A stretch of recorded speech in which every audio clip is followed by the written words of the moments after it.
Good afternoon, boys and girls. It's Mrs. Disidore here. No makeup. My hair's not done, but I don't care. I wanted to definitely make this video for you all. I see that some of you are watching, so it makes me excited. And I didn't want to disappoint anyone. So this is grade 3, Superfudge. That is the read aloud we're doing. Okay, it's about Peter Hatcher and his family, and a lot of new changes are happening for Peter. There's a new baby in the family. They call her Tootsie. He has a younger brother also. They call him Fudgy, and he's all silly and crazy, and he annoys Peter a lot, but Peter really loves him too.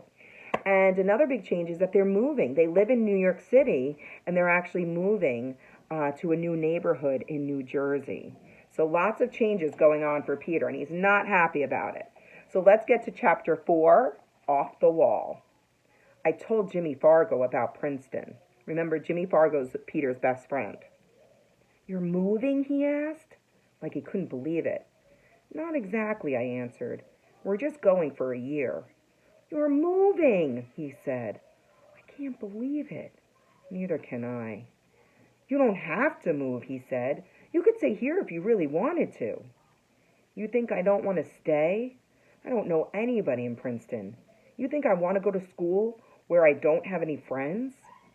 "Then tell your mother and father you refuse to go. That's what I'd do." "But where would you live?" "With me." "But where would I sleep?" "On the floor," Jimmy said. "It's good for your back to sleep on the floor." I thought about sleeping on the floor for a year, and about living with Jimmy and his father. Mr. Fargo used to be an actor, but now he's a painter. He paints these weird-looking pictures of circles and triangles and squares. He's so absent-minded that he only buys food when Jimmy reminds him. One time I looked in their refrigerator, and all they had was an empty bottle of Coca-Cola, half an apple, and a salami and onion sandwich, so old it had turned green. "If you don't stay, I'm never going to talk to you again," Jimmy said. "I mean, never." He bent down and tied his shoelace. Jimmy's laces were always untied. "And I'm going to tell Sheila Tubman she can have your rock in the park," he added. "You wouldn't." "Try me." "Some friend you're turning out to be." "Same for you." Jimmy turned and walked away.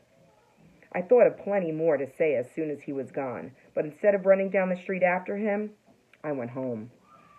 "Is that you, Peter?" Mom called. "No." I went to my room and slammed my bedroom door. I was glad that I hadn't bothered to hang up my map of the world again. I took out my Kreskin's crystal. Jimmy gave it to me on my last birthday. When I can't fall asleep at night, I hold the chain above the lucite base and watch a small ball swing from side to side. I concentrate on it until my eyes get this heavy feeling and want to close. I open my window enough to throw out my Kreskin's crystal. I imagine it smashing into a zillion pieces on the sidewalk below. But suppose I had trouble falling asleep in Princeton. What would I do? I decided to put it back in the box. There had to be a better way to get even with Jimmy Fargo. 2 hours later, I was still thinking up ways to get back at him when the doorbell rang, and it was Jimmy. "Changed my mind," he said. "I'm sorry." "Yeah, well, me too." "I was disappointed, that's all. I don't want you to move. But there's nothing I can do about it. It's not your fault." "That's what I was trying to tell you," I said. "I know. Well, my father says Princeton's just an hour by train." "That's right." "So I won't give Sheila your rock after all." "Thanks. She wouldn't know what to do with it anyway." "But I'm not going to use it until you come back." "Okay, deal. I won't use my Kreskin's crystal until I get back either." "Deal," Jimmy said, and we shook on it. The next morning, when I was going down in the elevator with Turtle, Henry said, "I'm going to miss you and your family." "Bet you won't miss Fudge," I said. "Oh, yes, even that little devil," Henry said. "I remember the day he got into my elevator and pushed all the buttons at once. Jammed up the work for 2 hours. Henry laughed. He sounded like a sea lion. I always expect him to slap his arms together when he laughs. "And I'll miss that baby of yours, too. Won't get to see her grow up now." "Sure you will," I told him. "We're only going for a year."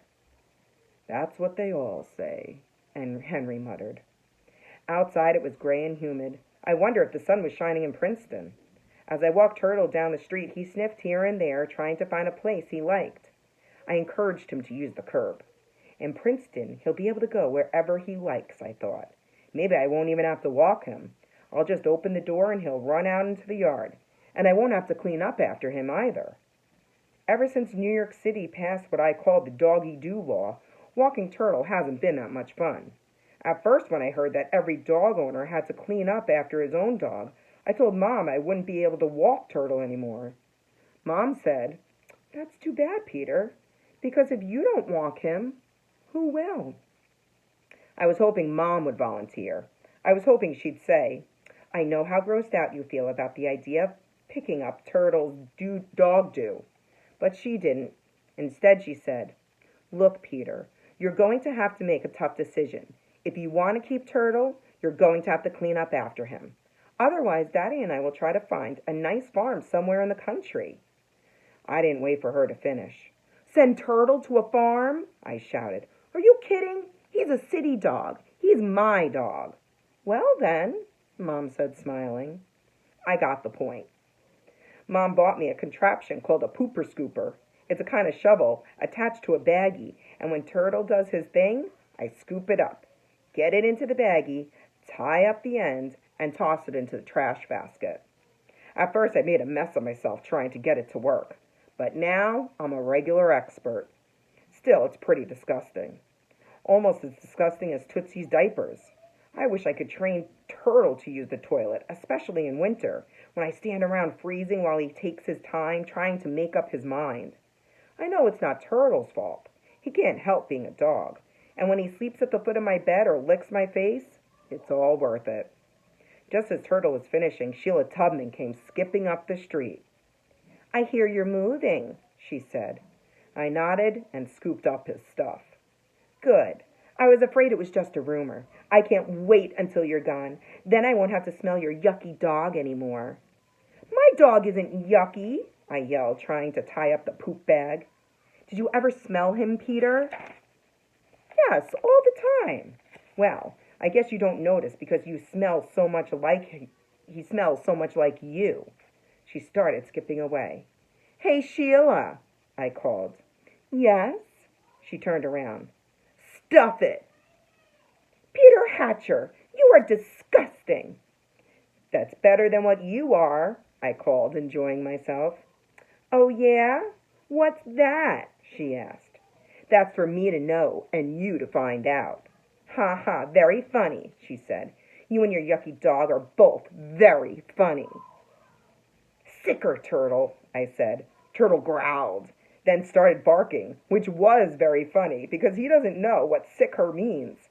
But Sheila didn't know that he didn't know, so she started screaming and running toward our building. And when Turtle saw her go crazy like that, he took off after her, barking up a storm, thinking it was some kind of game. He pulled his leash right out of my hand, so I had to chase him, calling, "Turtle! Turtle, down, boy!" because he was already jumping up and down on Sheila, trying to lick her face. Sheila kept right on screaming. Finally, Henry came out and asked, "What's going on here?" He pulled Turtle off Sheila and held him for me. I picked up the end of the leash and patted his head. "It's Peter Hatcher," Sheila said. "He told his dumb dog to bite me, and he did." "He did not," I said. "He did too." "You don't even know what sick means," I said. "I certainly do." "Oh, yeah? What?" I asked. "It means, it's like giving germs to a person," Sheila said. The one he gets sick."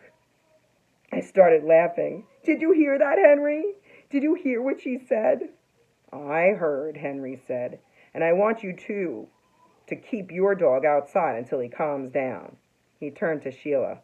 "Come on, honey. I'll take you upstairs first." "I'm so glad he's moving," Sheila sniffed. "I hope he never comes back. There should be a law." I laughed all the way to the corner. I think Turtle did too. So we are going to stop there. So we see that he's moving. His best friend Jimmy Fargo is not happy about it. Either is Peter. And we also learned a little bit about Sheila Tubman, who is quite the character. They do not get along, Sheila Tubman and Peter. But it's kind of silly to listen to them in the book. Okay, I hope you enjoyed today's chapter. I'll see you all for chapter 5 tomorrow. Stay well. Miss you all.